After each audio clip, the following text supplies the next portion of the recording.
반갑습니다. 하나님 감사합니다.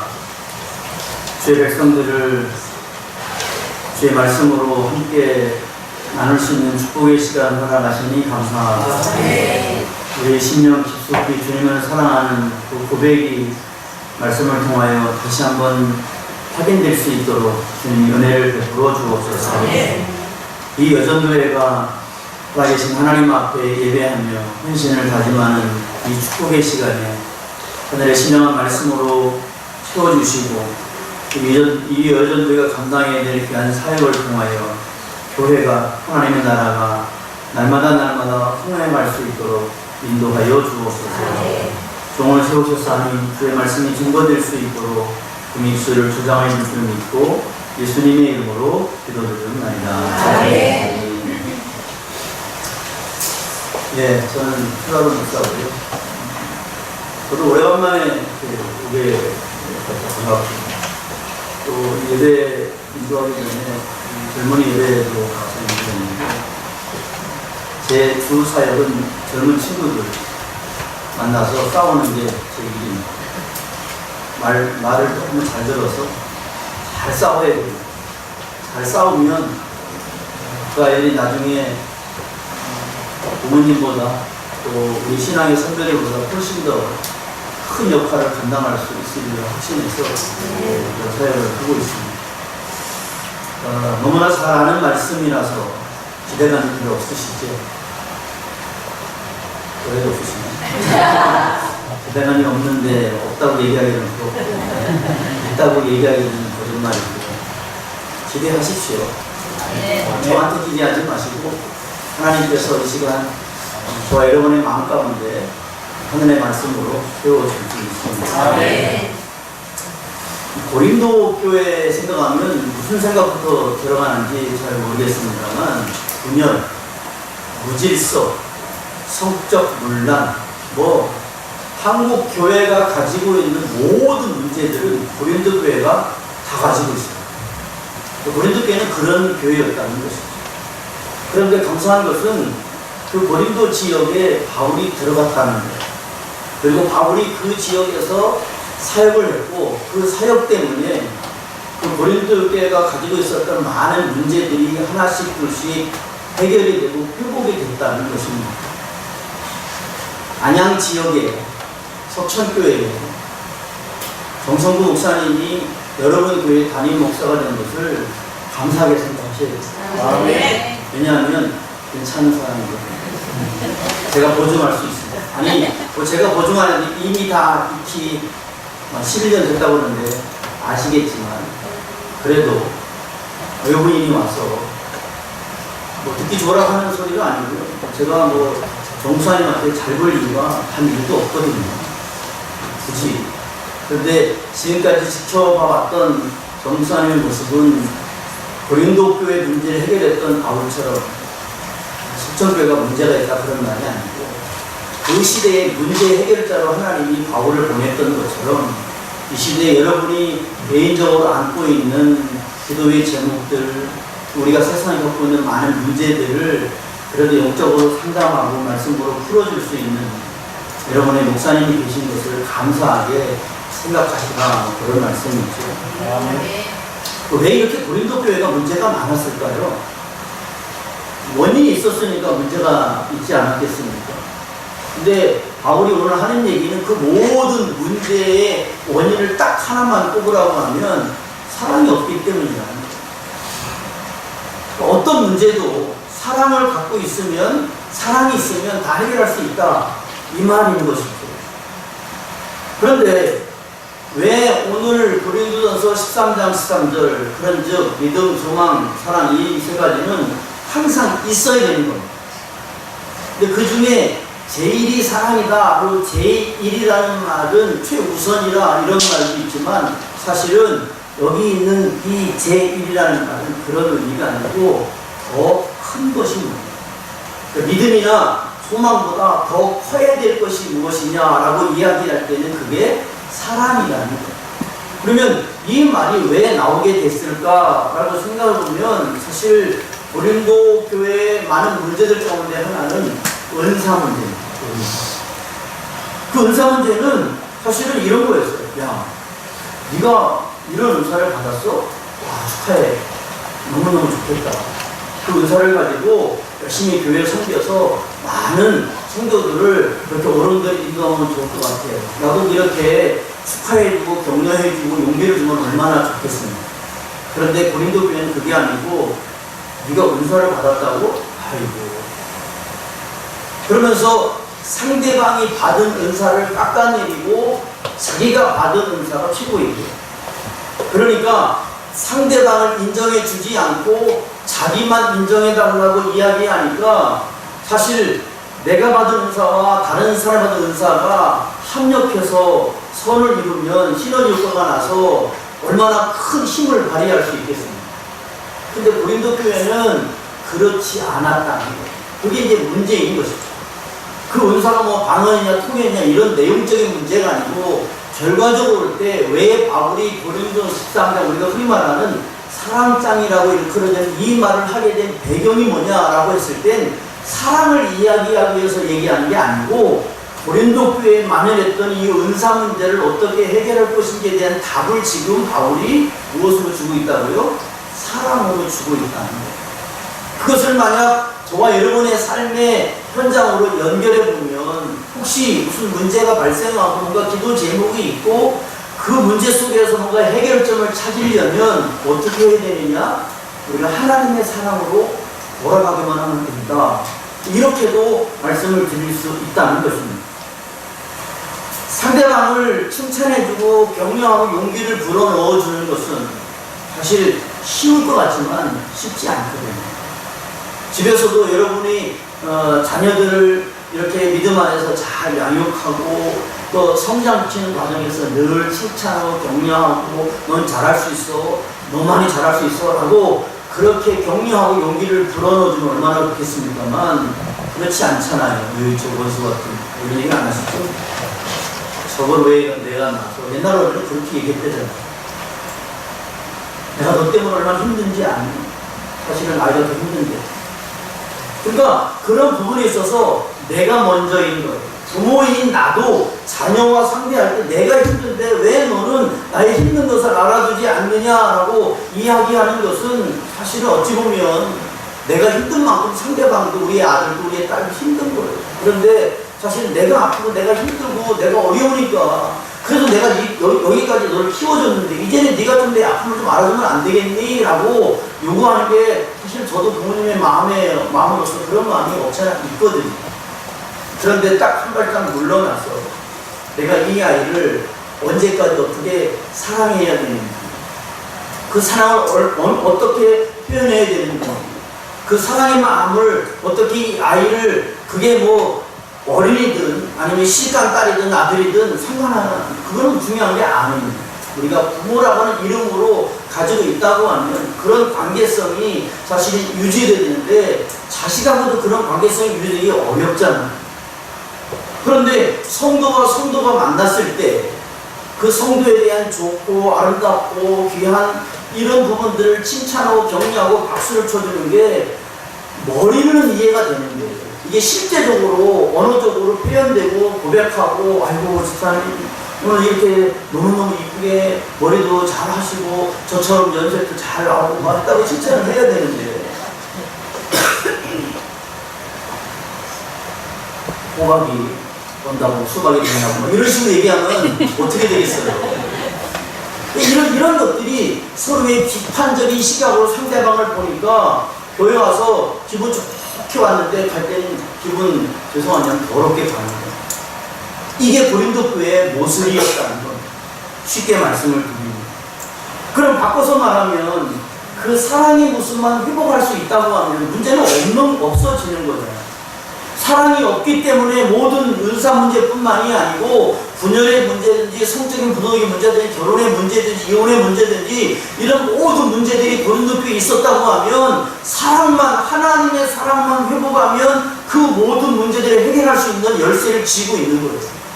근데 이 사랑이 무너지니까 이 사랑이 그들의 마음속에서 혹시 있을지 몰라도 그게 밖으로 표현이 되고 사람들에게 고백이 안 되니까 그 고백되지 않는 사랑을 어떻게 아냐고요. 그래서 한국 사람들은 사랑을 고백을 잘 못하잖아요. 결혼 생활을 얼마나 하셨는지 잘 모르겠습니다만, 제가 큰아이가 지금 30살이니까 결혼한 지 30년이 넘었을 거 아니에요. 놀라야 되는데, 이렇게 외형적으로 이렇게 생긴 사람이 큰아이가 30년 놀라야 되는데 안 놀라시네. 30년이 넘은 거잖아요. 근데 제가 지금까지 30년 넘게 살면서 연예기간 5년을 포함하면 35년을 넘게 살았는데, 제가 지금 25이거든요. 몇 살부터 연애했던 거예요? 잘 모르겠습니다. 제가 25에 결혼을 했거든요. 30년이, 31주년인가 뭐, 얼마 전에 결혼 기념일이었어요. 아주 잘 지났습니다. 그런데 지금까지 제가 제 집사람에게요, 사랑해요 라고 이야기한 적이 몇 번일까요? 모르시죠? 오늘 안 따라와서 좀 다행이에요. 쉽지 않잖아요. 왜 쉽지 않을까요? 그렇다고 제가 제 아내를 사랑하지 않느냐? 그렇진 않잖아요. 사랑하니까 지금까지, 아시죠? 잘 견디고 살았잖아요, 서로가. 그런데 그런 모습에서 우리가 그 사랑의 모습을, 사랑의 마음을 잃어버리고 회복하지 못하면 늘 그렇게 서먹하고 힘들고 어려운 관계 속에서 살아갈 수밖에 없는 거예요. 반드시 문제가 있기 때문이 아니고, 문제가 없다 할지라도, 아무 문제가 없다 할지라도 그 관계 속에서 사랑이 무너지면 다 무너지는 거예요. 우리가 하나님 앞에 받은 사랑에 대한 고백을 할 때 하나님께서 우리에게 뭐라고 말씀하셨냐면, 너는 내 거야. 이게 하나님이 우리를 향하신 최고의 사랑의 표현이라고 확신합니다. 너는 내 거라는 거예요. 너는 마귀의 자녀가 아니고, 내가 너를 구속했고, 내가 너를 지명했고, 내가 너를 불렀고, 내가 너를 선택했는데 네가 누구에게 갈 수 있느냐? 넌 내 거야 라고 이야기하는 그 하나님의 사랑의 고백을 받은 저와 여러분들이 그 사랑의 회복과 그 사랑의 모습을 가지고 우리 개인과 많은 사람들, 특별히 가정 속에서, 아니면 교회 속에서, 아니면 세상 사람들의 관계 속에서 이 사랑의 모습을 가지고 그들을 관계하고 그들과 이야기하고 그들에게 복음을 전할 때 그 사랑은 고스란히 전달되는 거예요. 예수님이 우리에게 고백했습니다. 내가 너 때문에 십자가에 죽는다. 왜 그것을 모르느냐? 왜 모른 채 하느냐? 내가 너를 위해서 몸 찢겼고 피 흘렸고 내가 너의 부활을 위해서 부활했는데 왜 나를 믿지 않느냐라고 우리에게 이야기할 때, 예, 제가 주님을 믿습니다 라고 그 믿음을 고백하지만 그 믿음의 고백대로 우리가 살아가고 있느냐는 거예요.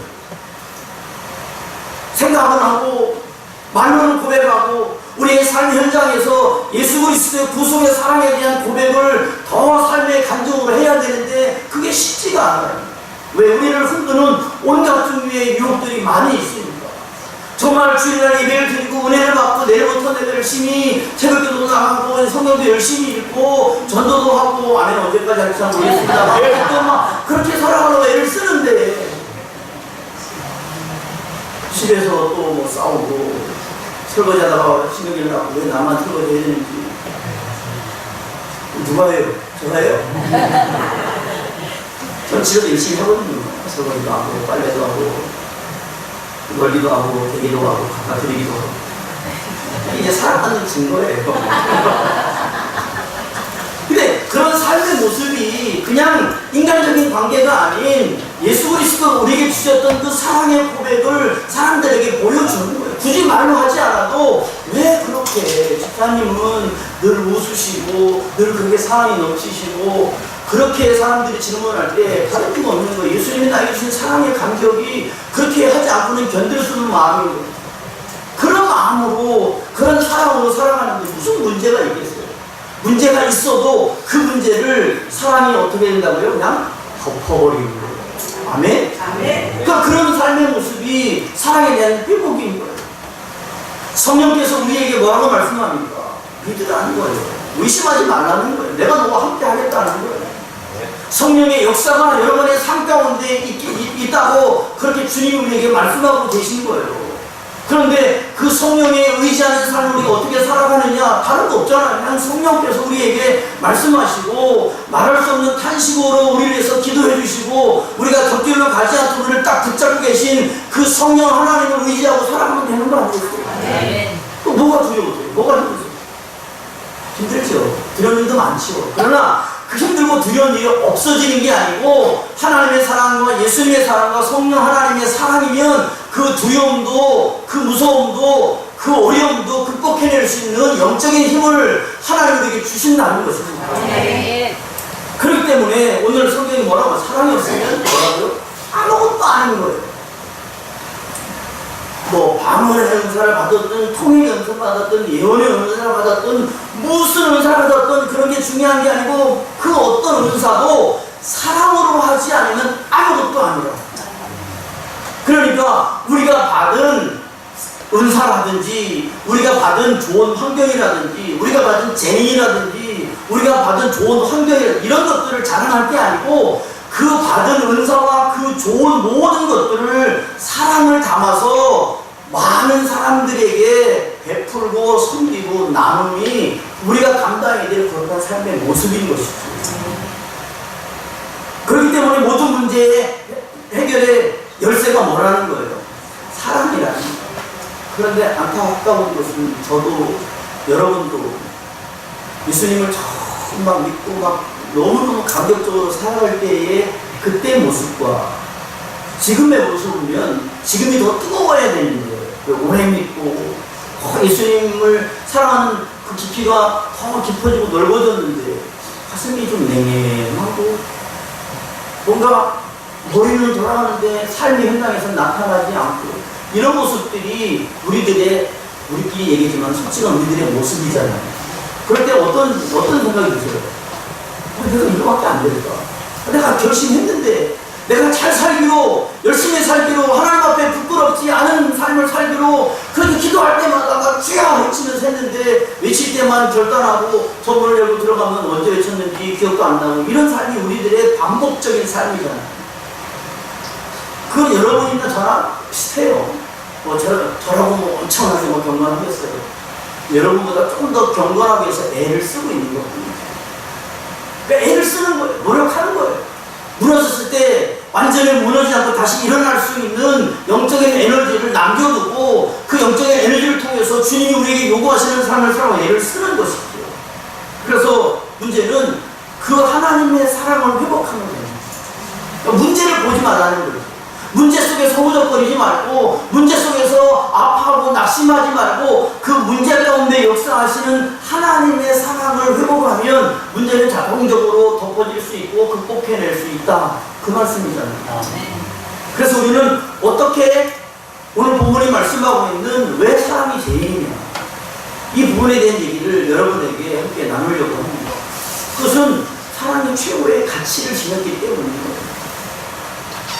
어떤 책을 보니까 이런 얘기가 있어요. 아프리카에는 결혼 풍습이 뭐 조금씩 다르지만 제가 읽은 책에는 아프리카 그 남자들이 결혼하려면 신부에게 소를 주고 신부를 데려와야 되는 거예요.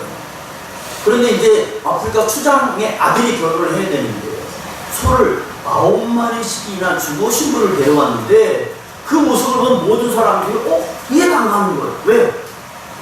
소 9마리의 가치가 그 신부에게 없는 거예요. 그 정도로 줄 수 있는 신부가 아닌 거예요.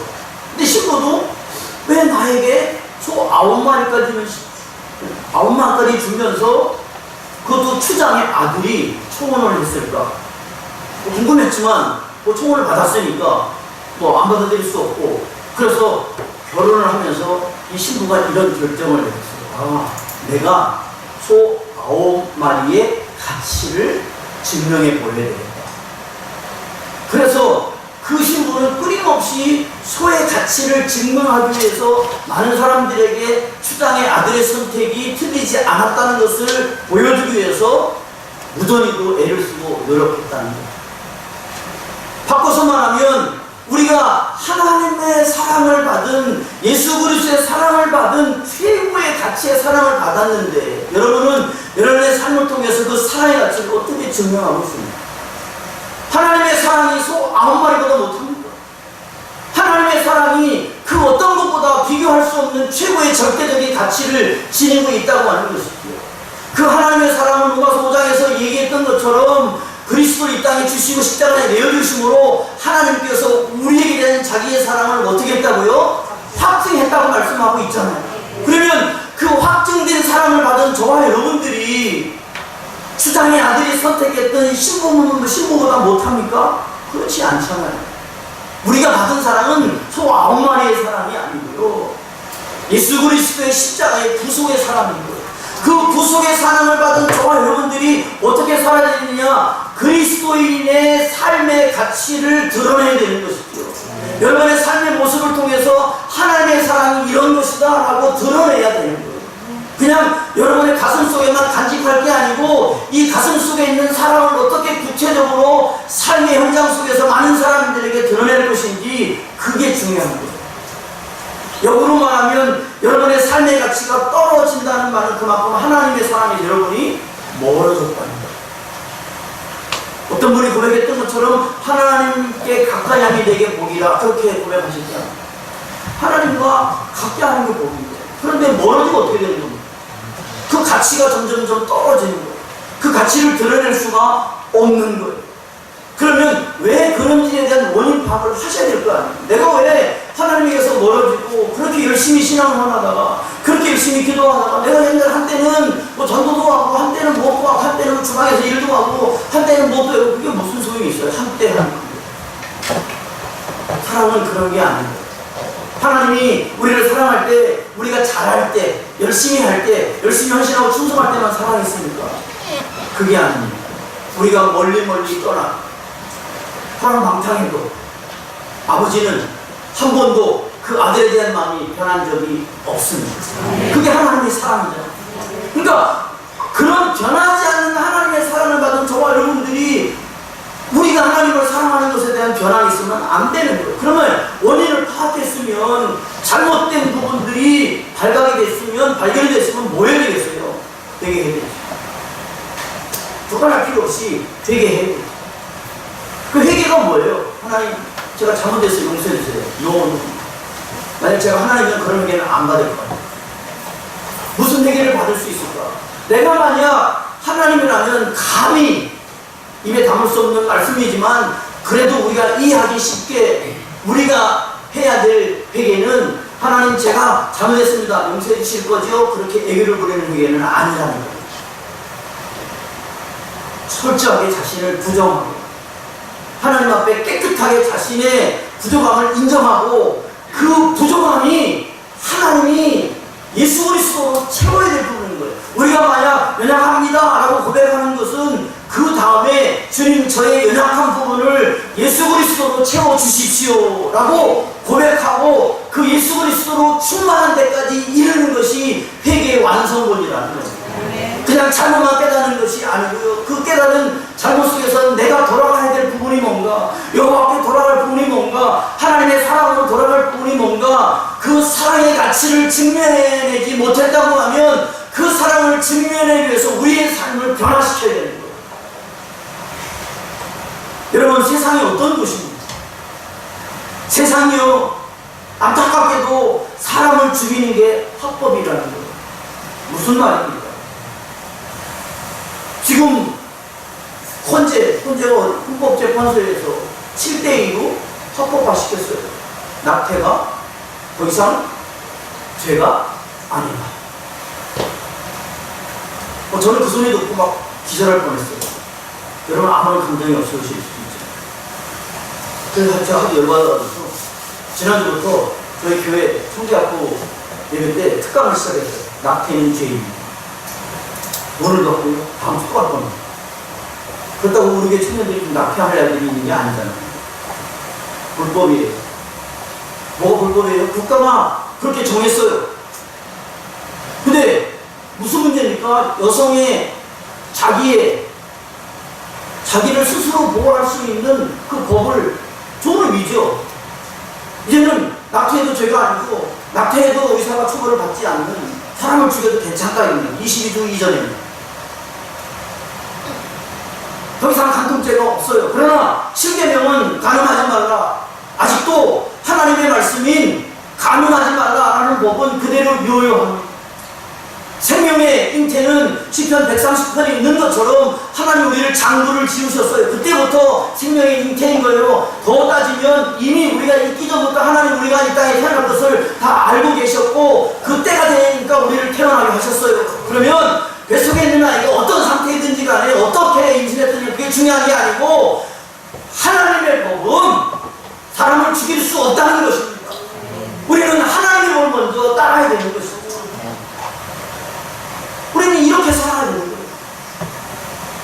그러니까 그런 삶의 모습을 통해서 제가 이 얘기하는 겁니다. 지난주에 중고등 운동원들에게 제가 설교하면서 정말 눈물로 얘기해요. 얘들아 정말 제발 너희들이 세상에서 출세를 해보면 좋겠다. 이 시골 애들아. 제가 살고는 시골이거든요. 그래서 얘기하고 야 이 시골 놈들아 제발 좀 출세 좀 해라. 제발 출세해서 세상에서 정한 그 악법을 뜯어 고칠 수 있는 그 자리로 좀 제발 좀 가라. 그래서 세상에서 정한 그 악법들을 좀 뜯어 고쳐라. 그런 데까지 너희들이 이룰 수 있도록 열심히 좀 공부 좀 해. 여기 운동원들 좀 공부 좀 해.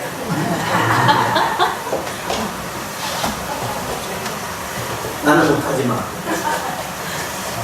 그런 꿈을 심어주고 그게 뭐예요? 삶의 가치죠. 우리가 하나님의 백성으로서 이 땅을 살아가야 될 삶의 가치이기도 하고 목적이기도 하고 삶의 방향성이기도 한 거예요. 여러분은 어떤 삶을 살고 계십니까? 불신자들한테 얘기해요. 왜 예수 믿는데 그렇게 살아? 교회 다닌다며? 그렇게 얘기하잖아요. 그게 무슨 말이에요? 너라도 똑바로 살라 그 말이잖아요.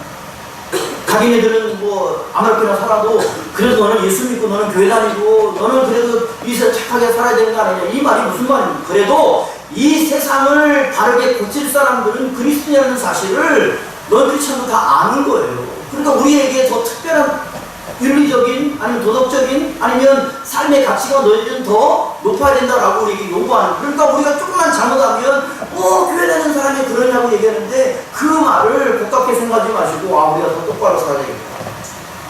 그렇게 생각하셔야 되는 것이죠. 집에서도 마찬가지입니다. 뭐 그런 집안이 여기는 없으시겠지만 있을 거예요. 남편이 집에서 막 뭐라고 막 싸우고 너는 뭐 교회 다니면서 뭐 그러냐고 그런 소리 들으시죠? 그럴 때 뭐라고 대답하세요? 교회 다니는 거가 뭔 상관이 있어? 이렇게 대답하십니까? 그러시면 안 됩니다. 적어도 우리가 그리스도인의 신분으로 사는 것은 교회 안에서만이 아니고 우리의 삶에 터지는 가정과 세상에서 똑같이 사셔야 되는 거예요. 그러려면 너무 감정적으로 대하지 말아요. 그래서 제가 우리 집사람하고 뭔가 트러블이 생길 때 감정적으로 대하지 않기 위해서 마인드 컨트롤합니다. 왜? 감정적으로 100% 싸우니까. 그리고 100% 싸우면 내가 지니까. 나는 내가 왜 지는지를 지금도 이해를 못해. 왜? 제가 굉장히 말을 잘하는 사람이고 말도 엄청나게 빠르고 막 그래 하는데 그분 앞에서만 말을 잘하는 아주 신기한 일입니다. 이해가 잘. 그래서 일단 부딪히지 말아야 돼요. 일단 뭔가 부딪히게 되면 말을 조곤조곤히 잘 이성을 가지고 얘기해야 되겠다. 그래야 대화가. 근데 그게 됩니까? 안 됩니다. 그러니까 뭐 싸우지 마요. 그래 당신 말이 맞아. 이건 말할 수 없는데 그래도 말을 억지로. 그럼 뭐라고 얘기할까? 진심을 담아서 얘기하세요. 오늘. 그래서 여러분들은 뭐 옷을 입고 어때요? 이뻐요. 사실을 얘기하라고. 아니 사실은 얘기하고 있잖아. 다 똑같지요? 여자분들은 정말 그걸 이해해야 살 수 있어. 그걸 이해해야 우리의 삶의 모습이 행복할 수 있는 거예요. 큰 일이 아니에요. 우리의 삶의 가치를 막 드러내는 것은 여러분이 여기다가 성촌교회 띠를 두르고 예수 믿으세요. 하나님을 사랑합니다. 성촌교회 오세요. 전반도 여러분 삶의 가치가 드러나는 게 아니고 여러분의 삶의 현장에서 어떻게 하나님을 믿는 삶의 가치를 드러내고 증명하느냐. 이게 더 중요한 거예요. 처음 듣는 얘기 아니시잖아요. 잘 안 되잖아요. 한번 해보자고 제가 소리를 지르는 거예요. 또 하나는 사랑이 이제 가치를 드러내는 또 하나는 이 사랑은 절대로 포기하시면 안 돼요. 이어전도회 정도 이렇게 보시니까 이제 자녀들 어머니 다 키우고 있었잖아요. 그죠? 이제는 뭐 식구 다 장가를 보내셨고, 저도 둘째가 딸인데 갔습니다. 어떤 놈한테 갔어요. 아주 나쁜 놈한테 갔습니다. 내가 주말을 키워놓으니까 어떤 놈이 데려갔습니다. 아, 나쁜 놈. 그런데요, 지금도 걱정이에요. 시집 갔으면 남편하고 알아서 살면 되는데 걱정이에요. 뭔 걱정? 그냥 다 걱정이에요. 전화 오면 무슨 일 있나 괜히. 옛날에 전화 오면 아무 걱정인데 지금은 전화 오면 싸웠나? 뭐 문제가 있나? 이런 거부터 들더라고요. 이게 나도 내가 예상하지 않았던 마음이에요. 그러니까 늘 뭐예요? 부모는 자식 걱정. 자식이 뭐라? 근데 저희 어머니 지금 살아계신데 우리 엄마도 걱정이 없어. 어머니 걱정하지 마세요. 그런다고 그래 나 이제 걱정 안 할게 그러십니까? 안 돼. 뭐가 걱정이고 뭐가 걱정이고 뭐가 걱정이고. 근데 요즘 아이들의 최고의 문제가 뭐예요? 중독이에요. 중독. 뭔 중독? 게임. 게임? 여기도 다를 바가 없으시네. 우리 집도 비슷합니다. 우리 막내가 21살이라고. 그분께서도 늘 게임에 컴퓨터에 빠지셔서 아무리 얘기해도 안 될 것 같아서 아예 얘기를 안 하나. 딱 한마디, 네 인생 네가 알아서 살아라. 아버지는 책임 안 진다. 근데 사실 책임을 안 질 수도 없죠. 중간고사 기간 이제 끝났는데 그 시험은 어떻게 잘 봤니? 딱 한마디. 잘 본 것도 있고 못 본 것도 있고 그렇죠. 아, 예, 알겠습니다. 아주 간단해. 정답은 잘 되는 것도 있고 못 본 것도 있고 뭐 그런 거죠. 중독이 무서운 게 뭐예요? 그 중독에서 헤어나지 못하는 거잖아요. 게임도 그렇고 스마트폰도 그렇고 그 스마트폰에 있는 뭐 게임 앱도 그렇고 예배 시간에 예배에 집중 안 하고 막 이렇게 스마트폰 이렇게 보고 그러잖아요. 그래서 제가 회개합니다. 설교가 얼마나 재미없으면 스마트폰을 볼까? 나만 회개해야 되나? 근데 한 사람만 봐. 다른 사람은 다 설교를 잘 듣고 있는데 한 사람만 스마트폰 봐. 그럼 그 누가 문제예요? 그분이 문제예요. 왜? 그분이 지금 원리를 못 받고 있는 거예요. 그러니까 제가 그냥 웃자고 하는 얘기가 아니고 정말 마음을 담아서 스마트폰에 있는 게임보다 설교가 더 유익하고 재미있어야 된다. 집중력을 가질 수 있어야 된다. 그러려면 소리를 지르든지 아니면 욕을 하면 안 되겠고 뭘 하든지 약간 집중력을 가지고 뭔가 빨려 들어가는 하나님의 말씀이 돼야 되는데 뭐 지금 그렇게 되고 있는 거죠? 아멘 안 하십니까? 그만할까요? 그만하면 좋죠. 그럴 수는 없고. 게임에 빠진 사람은 밥도 안 먹잖아. 그래서 심장마비 죽잖아. 뭐 부모님 뭐 지갑하는 거는 예사입니다. 그런데 그런 자녀를 어떻게 우리가 해결할 수 있을까요? 해결이 안 됩니다. 우리는 해결점이 없어요. 내가 이런 소리를 지르는데 우리 집도 해결 안 되는데 뭐 남의 집에 애들 어떻게 해결해요? 그래서 예배 시간에 휴대폰을 수거합니다. 그래서 중고등부회 때 딱 문에 들어오면 옆에 이 케이스가 밤마다 있어요. 거기다 휴대폰을 다 내는 거예요. 근데 뭐라고 안 내는 데도 있어요. 어떻게 했어요? 강제로 낼 수는 없고 자율적으로 내는데 거의 90% 이상은 내는 거예요. 예배 시간에 휴대폰을 볼 수가 없는 거예요. 그래서 이게 이제 정착이 되니까 이제 오면 냅니다. 내라 뭐. 안 되면 또 손님이 계속 와서 떼서 시력이 하기 싫으니까. 그런데 안 넣는 애들도 있어요. 어떻게 하겠어요? 그런데 이런 중독이라든지 우리가 어떤 문제가 발생했을 때 사랑이라는 이 기본적인 구조를 가지고 절대로 그 문제나 그 아이나 그 대상자를 포기하지 않는 게 진짜 사랑입니다. 여러분, 여러분의 자녀가 문제가 있다고 해서 야, 너 지금부터 우리 집에서 나가. 난 더 이상 네 부모하기 싫어. 그런 마음을 있지만 그 얘기는 안 하시잖아요. 왜? 그렇다고 그 연을 끊을 수 있는 게 아니잖아요. 하나님의 사랑에서 우리를 끊을 수 없는 거예요.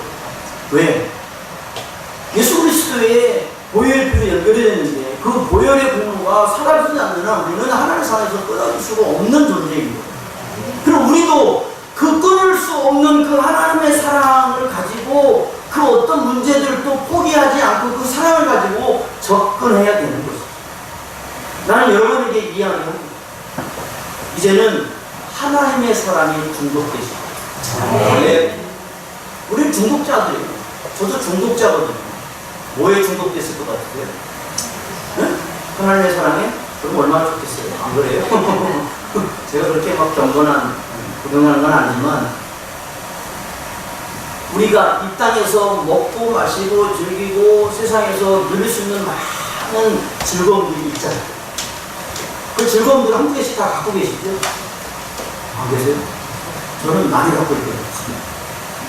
먹는 것도 좋아하고요, 올라가는 것도 좋아하고, 공부하는 거 제일 싫어하고요, 성경 보는 거 너무 힘들고, 설교 쓰는 거 죽기보다 싫고요. 꽉 그래요. 똑같아요. 해야 되니까 할 때도 있고, 정말 하고 싶어서 할 때도 있고. 그런데 시간 가는 줄 모르고 할 수 있는 일 가운데 하나는 운동하는 거예요.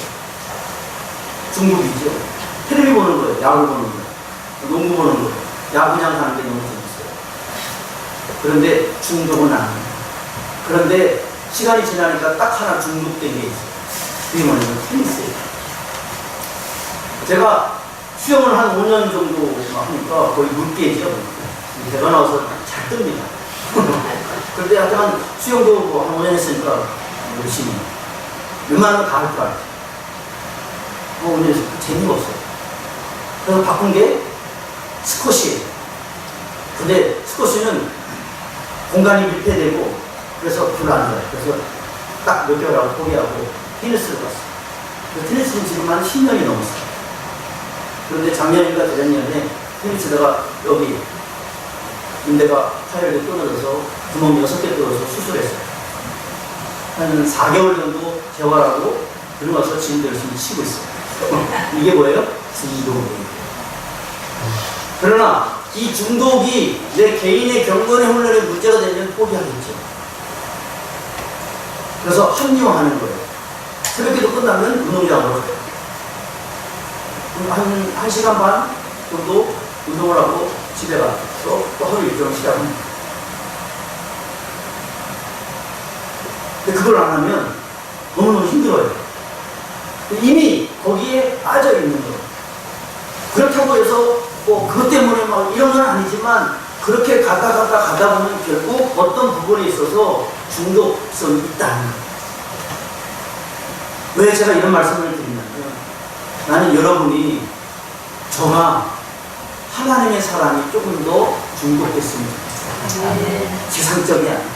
저부터 시작해서 우리 모두가 다 뭔가 우리의 삶의 여유를 즐기지 마라 그런 말이 아니고 지금보다 더 깊숙이 하나님의 사랑에 들어가면 그 하나님의 사랑과 중독되는 것이고 그 하나님의 사랑의 중독을 다른 사람에게 전달하는 거예요.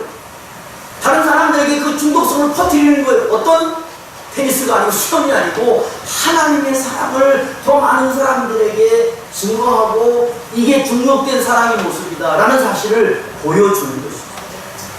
여러분, 여러분에게 예수님, 십자가, 보혈, 구속 뭐 이런 얘기하면 막 눈물이 찔끔찔끔 나오세요? 아니면 아무 감정이 없으세요? 지금 아무 감정이 없으시죠? 저도 이렇게 얘기하면 저에게 그 말은 우리가 하나님의 사랑에 감동되지 않는다 그런 말이 아니고 우리가 어떻게 들을 때마다 눈물 나고 어떻게 그 얘기 할 때마다 막 뿌듯한 눈물을 흘리겠어요. 그런데 조용히 묵상하면서 주님을 기억하고 주님의 십자가를 고백하는 나도 모르는 이 속에서 오는 뭔가 느낌이 있어요. 좀 더 깊어지는 거죠. 좀 더 주님을 향한 우리의 사랑의 고백이 더 깊어지는 거죠. 여러분은 이제 하나님의 사랑의 그물에 빠져나갈 수 없어요. 아무리 여러분이 발버둥을 치더라도 빠져나갈 수 없어요. 왜? 그 하나님의 사랑은 우리를 중독시켰고, 그 하나님의 사랑이 중독된 저와 여러분들은 그 사랑을 누군가에게는 전하지 않고는 견딜 수 없는 그 영적인 마음을 하나님이 우리에게 주셨어요. 그러니까 그 사랑이라고 하는 것은 다른 것이 아니고, 그 하나님의 사랑이 우리를 포기하지 않은 것처럼 우리도 하나님의 사랑을 가지고 그 어떤 것 앞에도, 그게 자녀 문제든 우리 자신의 문제든 우리의 개인적인 영적인 문제든 어떤 문제든지 그 하나님의 사랑으로 접근하면 그 중독이 나쁜 중독이 아닌 선한 중독으로 주님을 향한 우리의 사랑의 고백이 더 깊어질 수 있다는 것입니다. 그래서 그 마음을 가지고 우리의 자녀도 대해야 됩니다. 우리 이웃들도, 우리의 남편도, 우리의 아내도 그렇게 대해야 합니다. 제 아이가 어느 날 어떤 너무너무 상세히 얘기할 수 없는 자존감이라는 게 그냥 더 바닥을 칠 수 없을 정도로 그렇게 나락에 떨어질 때가 있었습니다. 애가 너무너무 힘들어합니다. 그래서 어느 날 사랑하는 딸과 함께 앉았습니다. 그래서 대화를 여기 훌륭한 아빠가 시작을 합니다. 그래서 그렇게 얘기를 시작합니다. 진실아, 지금부터 나는 너와 대화를 시작하는데 아빠하고 딸이 아닌 목사님과 SFC 운동원으로서 대화를 시작하자. 좀 재미없지, 아버지가. 그런데 그렇게 객관적인 시각을 가지고 딸과 대화를 시작했습니다. 만약 내가 아빠의 마음을 가지고 감정적으로 했더라면 대화가 잘 이루어지지 않았을 것입니다. 그런데 그래도 제가 젊은이 사역을 하고 있으니까, 그래서 대화를 1시간, 2시간 그렇게 많은 시간을 나누었습니다. 감사한 것은 그 대화를 나눈 이후에 그 아이가 조금씩 자신의 모습을 찾아가기 시작했습니다. 제가 많이 했던 얘기 가운데 하나는 딱 이 얘기였습니다. 너는 충분히 괜찮은 아이야. 네가 아빠 딸이라서가 아니고, 네가 무엇 때문이 아니고, 네 실력이 뛰어나거나 네 모든 부분들이 아닌, 아빠도 너도 하나님의 사랑을 받은 사람으로서 지금까지 지켜왔고, 또 아빠가 지금까지 많은 청소년들, 젊은이들에게 쏟아부었던 그 많은 열정과 그 시간과 그 모든 것들이 결국 누구에게 하나님이 이 모든 모습들을 갚아줄까? 나는 너에게, 오빠에게, 네 동생에게 하나님 그런 은혜를 주실 거라고 난 확신합니다. 아빠의 믿음이 잘못되지 않았다면 너는 괜찮아질 거예요. 제가 했던 얘기는 이게 전부였습니다. 그게 뭐예요? 포기하지 않는 거예요. 너 왜 그래? 그렇게밖에 안 돼? 이거는 대화가 아닙니다. 그럴 수 없는, 쉽지 않아요. 저도 쉽지 않았어요. 그게 그렇게 되기까지 저도 실패를 많이 했어요. 그러나 어느 날 기도하다가 그런 마음이 들었어요. 아, 내가 포기해서는 안 돼. 알아서 하라. 이 말이 아니에요. 왜? 내가 피로 나는 자식이 아닌 많은 청소년들은 케어하고 상담하고 지도해주면서 왜 내가 내 딸은, 내 아들은 이렇게 못할까? 어느 날 하나님 앞에 회개하게 됐어요. 그래서 그 부분에 대한 접근을 그렇게 했더니 역시 하나님은 종의 마음 가운데 그런 마음을 주시고 그렇게 접근했더니 회복하는 과정입니다. 그 이유는 그 이후에 그런 문제들 때문에 딸하고 한 번도 얘기한 적이 없어요. 그만할 때. 그런 것입니다. 변질되지 않는. 그래서 마지막 하나 말씀을 드릴 게 변질이. 사랑은 결코 포기하지 않는 것지만 변하지 않는 게 진짜 사랑입니다. 여러분, 암논과 다말 이야기 아시죠? 근친상간 이런 게 문제가 아니고 결국 잘못된 사랑입니다. 그리고 그렇게 자신이 사랑해서 그 다말을 보냈으면 끝까지 듣고 살아야지. 근데 그게 아니거든요. 그게 뭐예요? 잘못된 사랑입니다.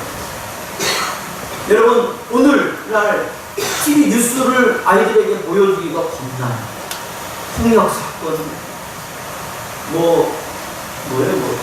승리? 걔는 승리가 아니고 패배다. 이름이 잘못됐어. 거기에 연루된 많은 사람들, 그걸 알더라도 뭐 어떻게 해? 설명이 안 돼. 뉴스를 듣기가 겁나. 그러니까 진짜 사랑이 아닌 가짜 사랑이 얼마나 많은 사람들을 고통스럽게 하는 게 아시잖아요.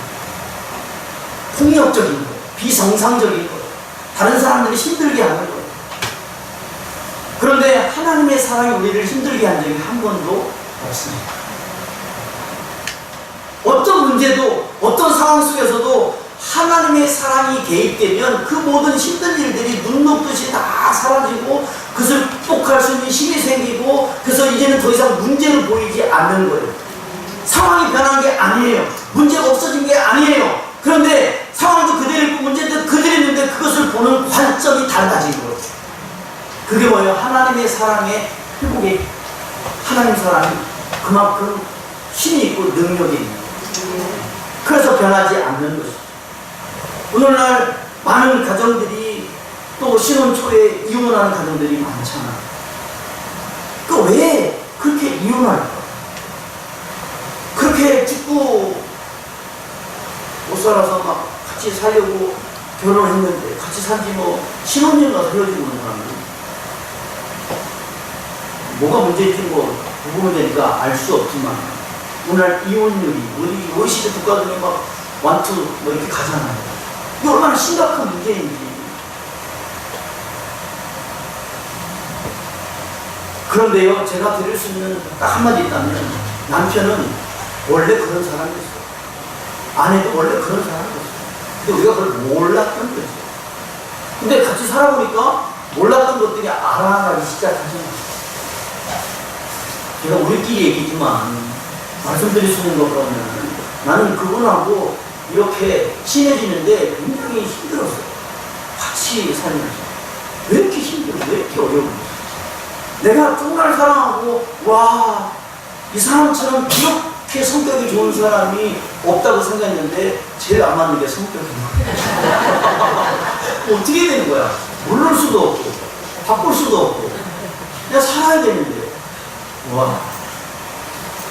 그런데요, 그 합을 맞추는데 제 기억으로는 10년 걸리더라고요. 그런데 지금도 안 맞아요. 어떻게 할까요? 저는 굉장히 스피디한 사람이고 빠른 사람이고 정리정돈을 잘하는 사람이고 그런데 반대. 얼마나 느긋하시는지, 얼마나 널브러 놓는지 한꺼번에 정리하시는 거예요.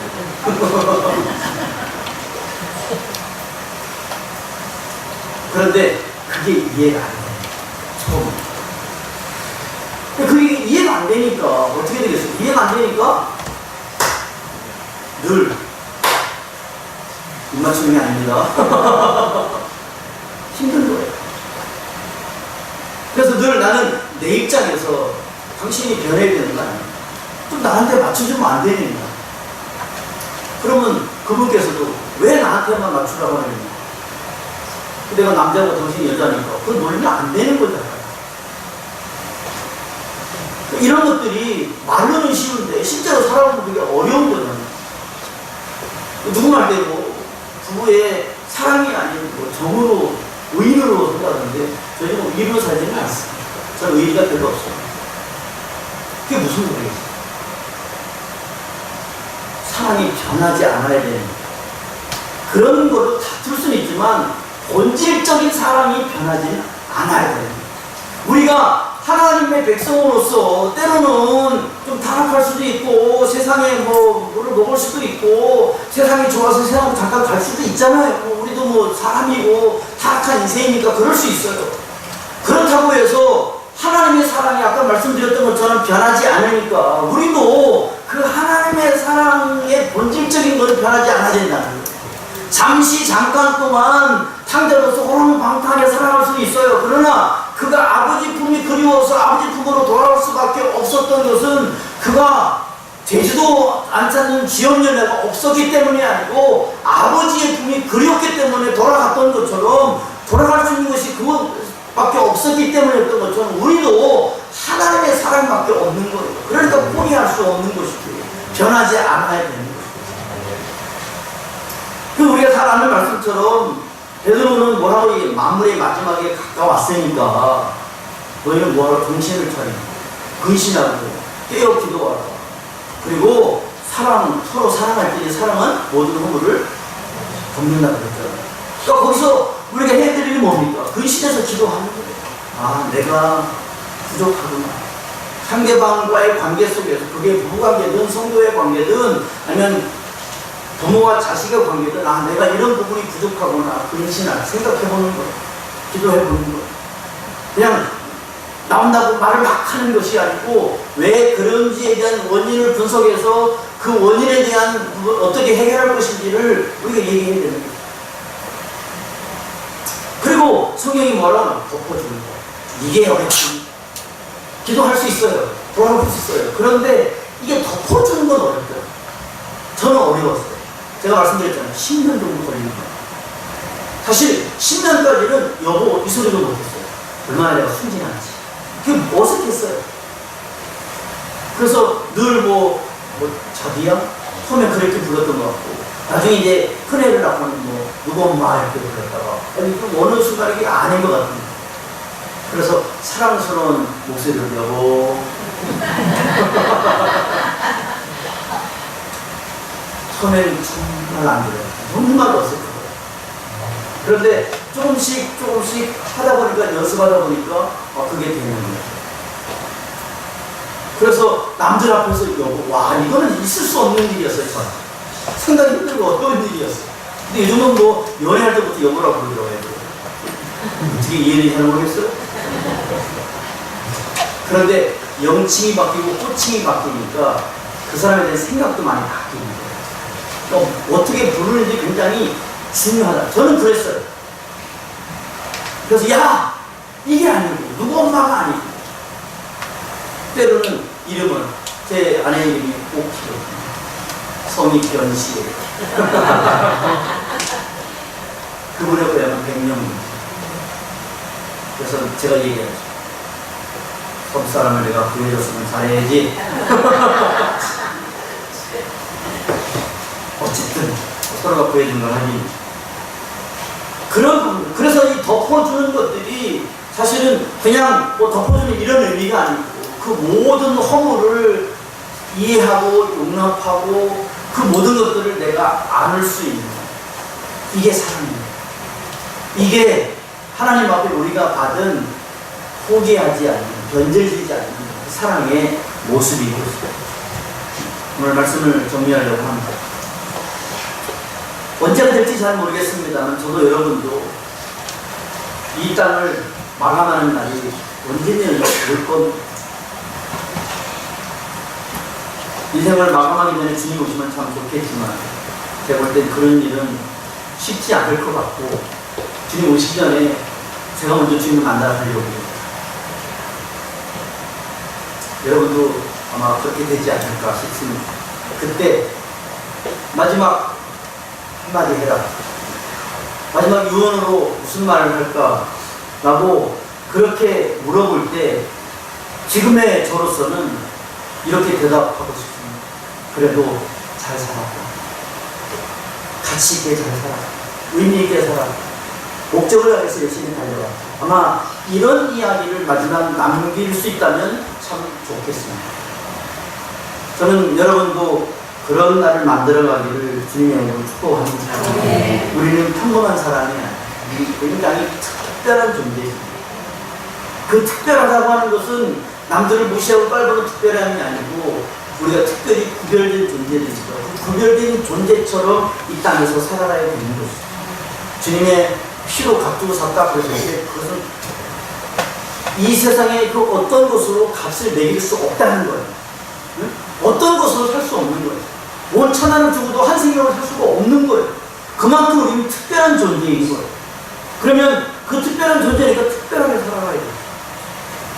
그 삶의 가치를 드러내는 포기하지 않고 변질되지 않는 그런 모습에서 하나님의 사랑을 받은 자로 그 하나님의 사랑을 전달하는 자 그렇게 이어던져야 우리 서천교회 모든 성도들이 그렇게 살아가시길 주님으로 축복합니다. 아멘.